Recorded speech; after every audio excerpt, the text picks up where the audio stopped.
আসসালামু আলাইকুম। সারা বাংলাদেশের মানুষ শোনেন, আমরা আজকে 14-15 দিন যাবৎ শেরেবাংলা মেডিকেল কলেজ হাসপাতাল সহ বাংলাদেশের সকল সরকারি হাসপাতালে অব্যবস্থাপনা দূর করার জন্য আন্দোলন করে যাচ্ছে।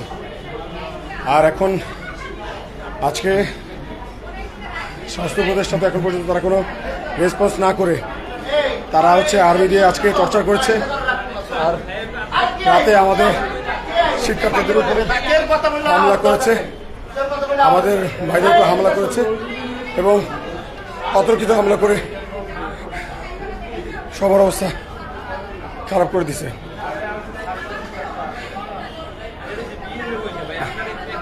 সো শেরেবাংলা মেডিকেল কলেজ হাসপাতালে আছে, আমরা যারা আছেন দায়িত্বশীল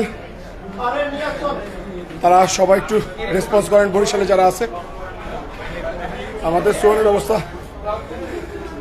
খুবই খারাপ, ওর কন্ডিশন খুবই খারাপ, ওর সেন্সলেস। এবং আমাদের আরো কয়েকজন ভাইকে হামলা করা হয়েছে, তারা সবাই সেন্সলেস। আমাদের সহযোগিতা দরকার, একটু উনি হেল্প। শেরেবাংলা মেডিকেল কলেজ হাসপাতাল আসে, একটু সাংবাদিক ভাইদের সহযোগিতা চাইতেছি।